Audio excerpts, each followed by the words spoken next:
इस देश के लिए गौरव की बात है कि देश का प्राइम मिनिस्टर एक एक बात का जवाब दे, देश का प्राइम मिनिस्टर एप्स्टीन फाइल का हिसाब किताब दे, देश का प्राइम मिनिस्टर प्रतिनिधियों का। मगर जनप्रतिनिधियों का हाल ये कि खुद ही मदारी के बंदर हो गए। जिसके खिलाफ प्रश्न उठाना चाहिए, जिसको कंट्रोल में करना चाहिए, जिसका हिसाब किताब मांगना चाहिए, वो आदमी सब पे हावी हो गया और पूरी पार्लियामेंट गूंगी हो गई। राम भद्राचार्य क्या है रो, बुढ़ापा काट ले भाई, तुम अपना कड़े का ठेकेदार हो रहा है, नाम टेक लिया जगत गुरु, जगत से पूछी है, जगत ने तेरे को किसी ने अथॉरिटी दे दी जगत। इसमें कोई दो राय नहीं है। जो लोग चरित्र के कमजोर होते हैं उनको जिंदगियों में समझौते करने पड़ते हैं, और जब जाके जितने भी कोई करप्ट हो या चरित्रहीन पॉलिटिकल लीडर हो, वो सत्ता पे चिपकना चाहता हो या सत्ता में बने रहना चाहता हो और अपनी पोल पट्टी खुलने से डर जिसको लगता हो, वो सारे के सारे लोग इसी तरह करते हैं पूरी दुनिया में।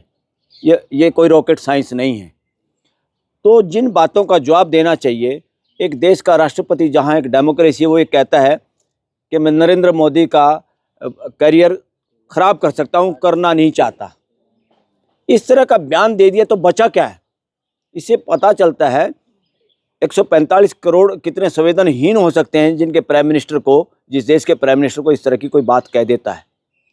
इस तरह की बात तो, इससे छोटी सी बात तो उसको कही थी सो कॉल्ड कथा कहानी रामायण में, कि किसी ने कह दिया कि इतने दिन रावण के साथ रही, इसी तरह मैं नहीं रख सकता, राम रखता होगा ऐसी बीवी को, और उसने अपनी बीवी को छोड़ दिया। तो कितना बड़ा उसकी बात करने वाले लोग, उसको आधार बनाने वाले लोग, पूरे देश को बेवकूफ़ बनाने वाले लोग उसका जवाब नहीं दे पाते। ना आरएसएस कहती, ना पॉलिटिकल लीडर कहते। सारी नेताओं पे, एग्जीक्यूटिव पे, प्राइम मिनिस्टर पे, उसके मंत्रिमंडल पे कंट्रोल होना चाहिए एज पर कॉन्स्टिट्यूशन देश के जनप्रतिनिधियों का। मगर जनप्रतिनिधियों का हाल ये कि खुद ही मदारी के बंदर हो गए। जिसके खिलाफ प्रश्न उठाना चाहिए, जिसको कंट्रोल में करना चाहिए, जिसका हिसाब किताब मांगना चाहिए, वो आदमी सब पे हावी हो गया और पूरी पार्लियामेंट गूंगी हो गई। तो देश का बोलने का जो वो इंडेक्स है दुनिया के अंदर, प्रेस का भी 180 देशों में से 161 या 162वां नंबर है। इससे साबित होता है देश को डराया गया है। देश का डर निकालने में हाई कोर्ट, सुप्रीम कोर्ट भी फेल हुई है, और देश को गूंगा बनाने में हाई कोर्ट, सुप्रीम कोर्ट का अहम भूमिका है। इसलिए ये कोर्टें संविधान के खिलाफ काम कर रही हैं। देश की छवि बर्बाद कर रही है। कांग्रेस कह रहे हैं, प्रदर्शन हुआ जब नंगे हो जा रहे हैं, नंगे हो जा रही है कांग्रेस। अरे कांग्रेस को ये कह के कोई नंगा आदमी पहले दूसरे को नंगा बोल देता है। क्या नंगे हो गए भाई? नंगे तो तुम हो। तुम्हारे को नंगा बोल रहा है ट्रंप, तुम्हारे को मंत्रियों को नंगा बोल रहा है सरेआम। और इससे ज्यादा क्या होगा? ट्रंप का कहने का क्या मतलब है? ट्रंप का कहने का मतलब है भारत का प्रधानमंत्री चरित्रहीन आदमी है, अगर उसकी बात मैं उठाऊंगा तो उसका करियर खत्म हो जाएगा। उसका मतलब क्या कहने का? कि देश की जनता उसको जूते मारेगी, बाहर आ जाएगी, घेर लेगी, इस्तीफा के लिए मजबूर कर देगी। उसका मतलब ये है भाई, ये रॉकेट साइंस नहीं है, सिंपल बात है। बताइए, कल यूजीसी के नए नियमों के विरोध में जो लोग आए हुए थे, वो जंतर मंतर पे हनुमान चालीसा पढ़ रहे हैं, हर हर महादेव के नारे लगा रहे हैं। अच्छा, कल को यही मुसलमान आके वहाँ आंदोलन करने की जगह नमाज पढ़ी तो उसकी इजाजत मिलेगी क्या? अरे नमाज पे तो ये घर में पढ़ने पे प्रतिबंध लगाने की बात कर रहे हैं। यूपी में मैंने सुना था कि किसी को बरेली में, और यहाँ पे जो समझो हनुमान चालीसा हर हर महादेव करे ऐसी जगह पे और बहाना बनाए हर हर महादेव का, हनुमान बजरंग बली का, ये जो पर्दा ओढ़ के मूर्ख बनाने की कोशिश करते देश को, उनसे सावधान होना चाहिए। ये बिल्कुल आतंकवादी मानसिकता के लोग हैं। ऐसे लोग ये देश को बांटना चाहते हैं। ये शरारती लोग हैं, वर्णवादी लोग हैं। वर्णवादियों को कोई फर्क नहीं पड़ता, वो रिलीजियस ग्रंथ का आड़ ले सकते हैं, वो हनुमान चालीसा की आड़ ले सकते हैं, वो हर महादेव की आड़ ले सकते हैं, वो कुछ भी ले सकते हैं। इनको किसी से कोई लेना देना नहीं है। इनके भरोसे मत रहो। ना ये हिंदू, ना हिंदुओं के ठेकेदार, और ना इस तरह का सार्वजनिक स्थानों पे हर हर महादेव और ये करने वाली है, ना ये हिंदू। हम वर्ण में बंटने को तैयार है, लेकिन जातियों में नहीं बटेंगे भैया। वर्ण में, वर्ण ही तो बदमाशी है, बदमाशी का अड्डा है। वर्ण पे तो कानून बनाने की जरूरत है। 4 वर्ण जो हैं, इन शब्दों का इस्तेमाल इस देश में बंद होना चाहिए। जो भी इन शब्दों का इस्तेमाल करे उसको ठोकना चाहिए अंदर, सुधार गृह में। ये बीमारी की जड़ है। ये बार बार क्यों कहते हैं हम वर्ण चाहते हैं, जाति नहीं चाहते। ये वर्ण के सारे ही 5,000 सालों से इस देश को गुलाम बना रहे, बांट रहे हैं। मुगलों के शासन को करवाने वाले ये लोग हैं। अंग्रेजों का इस देश पे कब्जा करवाने वाले ऐसे मानसिकता के लोग हैं, वर्णवादी लोग। वर्णवाद इस देश पे कलंक है, वर्णवाद दीमक है। वर्णवाद पे ऐसा पेस्टिसाइड छिड़को, इसको खत्म करने की जरूरत है, इसकी मुंडी रगड़ने की जरूरत है। रामभद्राचार्य कह रहे हैं कि अगर यूजीसी रेगुलेशन लागू होते हैं तो देश में गृह युद्ध जैसी स्थिति हो जाएगी। कौन कह रहा? रामभद्राचार्य। अरे रामभद्राचार्य क्या है, रो बुढ़ापा काट ले भाई। तुम अपना कड़े का ठेकेदार हो रहा है, नाम टेक लिया जगत गुरु। जगत से पूछी है, जगत ने तेरे को, किसी ने अथॉरिटी दे दी जगत गुरु बनने की। ये टाइटल कैसे लिख रहे हो तुम? वायलेशन कर रहे हो मानव जाति का। मैं जगत बैठे बैठे जगत गुरु लिख लिया। बोली बोली बात करता वो। हमारे लोग उसको बोली तरेड़ कहते हैं। बोली तरेड़ में मूर्ख बुजुर्ग नॉनसेंस बातें करता है, वर्णवादी है, घोर जातिवादी आदमी है। इनकी बातें मत कहा करो। इनको जगत गुरु बना बना के खामखा की प्रसिद्धि मत दिलाओ। इन ऐसे लोगों को जगत मूर्ख जरूर कह सकते हैं जगत गुरु की जगह। वकील साहब, सर भारत के लोगों ने चाइना का कुत्ता चुरा लिया सर। अरे इन्होंने लोगों का पैसा चुरा के वो इलेक्ट्रोल में भी चोरी, सीना चोरी चुराने के अलावा क्या कर रहे हैं ये? कुत्ते चोरी करेंगे ये? हाँ, देश नहीं चुराना चाहता। ये जिस संगठन से आ रहे हैं लोग, और जो संगठन है जिसने बहरूपिया रूप धारण करके इस देश में भ्रम फैलाया कि हम मानव निर्माण, चरित्र निर्माण की बात करते हैं, मैं कहता हूँ दानव निर्माण की बात करते हैं और चरित्रहीन लोगों को पोषण देते हैं। वकील साहब, एक बात बताइए, जब देश में इतना बड़ा एआई समिट हुआ, पहली बात तो मोदी जी ने अच्छा काम किया कि हिंदू मुस्लिम से हटके कुछ साइंटिफिक तौर पे बात की। आप फिर भी उसका विरोध कर रहे हैं। उसका विरोध नहीं कर रहे, एआई का विरोध नहीं कर रहे, सम्मेलन का विरोध नहीं है। ऐसे सम्मेलन तो होने चाहिए जब कम से कम इतने लोग इकट्ठे हो जाएं। देश ने विकास भी नहीं किया है तो जिन लोगों ने किया है उनके साथ मीटिंग होना, आपस में कोलैबोरेशन होना, नेटवर्किंग होना कोई बुरी बात नहीं है। इसमें कोई नरेंद्र मोदी का विरोध नहीं करता। नरेंद्र मोदी का विरोध होता है उसकी हिपोक्रेसी की वजह से, जो ड्रामेबाजी करता है, जो वो प्रश्नों से भागता है। इसलिए चोर के मन में मोर।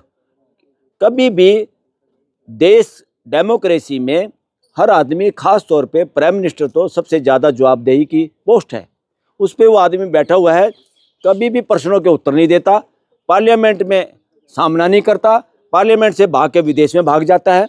क्या है भैया, कौन सी विदेश नीति बना दी? क्या हो गया? 2-4 देशों से कोई अवार्ड जीतना हमारे लिए कोई गौरव की बात नहीं है। इस देश के लिए गौरव की बात है कि देश का प्राइम मिनिस्टर एक एक बात का जवाब दे। देश का प्राइम मिनिस्टर एप्स्टीन फाइल का हिसाब किताब दे। देश का प्राइम मिनिस्टर उन सब बातों का प्रेस कॉन्फ्रेंस करे, और प्रेस कॉन्फ्रेंस में गोदी मीडिया का एक भी पत्रकार ना हो, सोशल मीडिया के पत्रकार हों, और देश के सोशल साइंटिस्ट और एक्सपर्ट लोग, समाज सेवी लोग उन प्रश्नों को पूछने वाले हों। जब इतना बड़ा, जब कांग्रेस के लोग घुसे तो प्रेस कॉन्फ्रेंस में मंच से उन्होंने भाषण दिया ना? क्या भाषण दिया? कितना इस तरह की बातें बोली ना कि कांग्रेस तो नंगी है, वो क्या कर सकते? हाँ बताइए। इसलिए ऐसी बेहुदी बातें एक डेमोक्रेसी के प्राइम मिनिस्टर से उम्मीद कर सकते हैं क्या? बिल्कुल नहीं कर सकते। छीं आती है कि इस आदमी का लेवल क्या है। तो ये प्रधानमंत्री की भाषा थी? ये प्रधानमंत्री की भाषा नहीं, ये नरेंद्र मोदी अपने चरित्र को दिखाता मैं क्या हूँ। देश के प्राइम मिनिस्टर की भाषा नहीं हो सकती। डेमोक्रेसी और संविधान इस तरह की भाषा को अलाउ नहीं कर सकता। उससे हमारा देश का अपमान होता है। हम इस भाषा को स्वीकार नहीं करते। मोहन भागवत कह रहे हैं कि तमाम हिंदुओं को 2, 3, 4 बच्चे पैदा करने चाहिए ताकि हिंदुओं की जनसंख्या जो है बढ़ती रहे, घट न जाए। तो इससे साफ पता चलता है इनका मानवता में विश्वास नहीं है।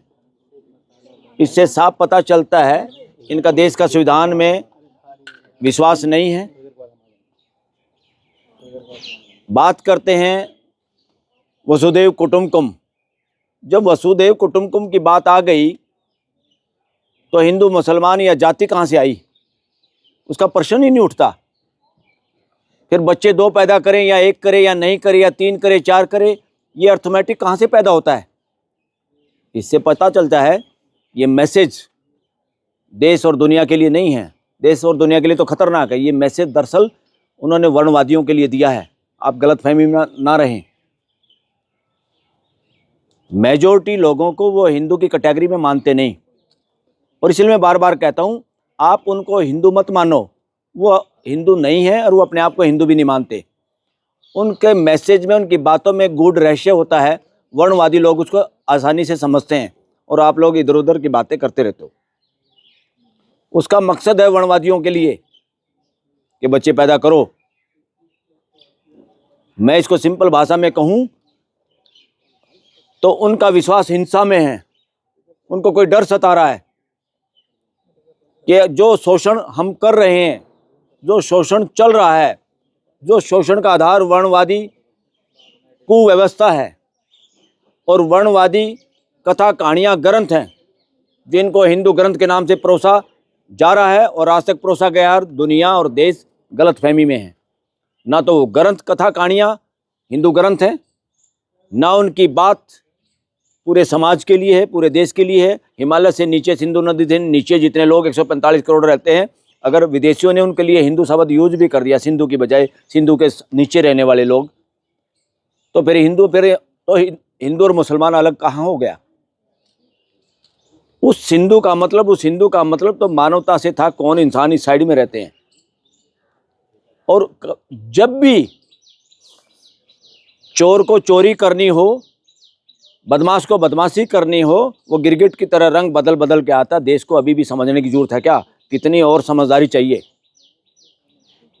सोशल मीडिया का आज सबसे बड़ा कर्तव्य है कि वर्णवादी कुव्यवस्था का विरोध और वर्णवादी कुव्यवस्था के बारे में पूरे समाज को आगाह किया जाए और पूरी दुनिया को किया जाए। पूरी दुनिया को बताया जाए कि इंडिया के अंदर एक बहुत घटिया, हजारों साल से एक कुव्यवस्था के नाम पे व्यवस्था थोपी गई लोगों पे, जिसका नाम है वर्णवादी कुव्यवस्था, वर्णवादी घटिया व्यवस्था। और मोहन भागवत की चिंता यह है कि हिंदुओं की आबादी तेजी से कम हो रही है, धर्म परिवर्तन बहुत तेजी से हो रहा है। कुछ नहीं है, उसकी कोई सोच नहीं है, उसको इससे ज़्यादा सोचा भी नहीं जाता। ये लोग क्लोज्ड माइंड सेट के लोग हैं, बंद मानसिकता के लोग हैं, उसके बाहर तो ये सोच भी नहीं सकते। मानवता इनके आसपास नहीं है, मानवता के बारे में सोच नहीं पाते। मानवता के बारे में सोचने वाला आदमी 2, 3, 1, 4 बच्चों की बात ही नहीं कर सकता। सर पीएम मोदी घर वापसी की भी बात हो रही है सर, घर वापसी कह रहे हैं, घर वापसी भी किया जाए। जो हिंदू मुसलमान हो गए हैं उनको वापस, ये बहाना बनाया जा रहा है। इनको किसी की घर वापसी से कोई ठेकेदारी नहीं, ये बहाने हैं। कौन सी घर वापसी? कौन घर से भाग गया? इस घटिया कुव्यवस्था से तंग आके लोगों ने अपनी डिग्निटी, अपनी मान मर्यादा को बचाने के लिए दूसरे रिलीजन को अपनाया, यानी दूसरे जीने के तरीके को, जहाँ पे लोग जाति के आधार पे या जन्म के आधार पे एक दूसरे को हे दृष्टि से या बुरी दृष्टि से नहीं देखते और अपना मानने की बात करते थे। मगर वहाँ भी बहुत जगह देखा हमने कि वहाँ भी अभी बहुत सारी कुरीतियाँ हैं। रिलीजन आते हैं नई नई बात करके मानवता की एकता के लिए। सभी रिलीजन की जिम्मेदारी है, सभी रिलीजन का ऑडिट करने की जरूरत है, सारे रिलीजियस ग्रंथों का ऑडिट करने की जरूरत है और इन धार्मिक सो-कॉल्ड धार्मिक नेताओं का ऑडिट करने की जरूरत है। ये मानवता के जोड़ने के लिए काम करें, तोड़ने के लिए काम करें। ये 3 बच्चे की बात आई कहाँ से? कोई लठों की दुनिया चल रही है? लठ से दुनिया चलेगी या मानसिकता से चलेगी, विचारों से चलेगी? दूसरे वाले 10-10, 12-12 कर रहे हैं पैदा। कौन दूसरे वाले? वो कौन है दूसरे वाले? ये बहाना है, ये बहाना है।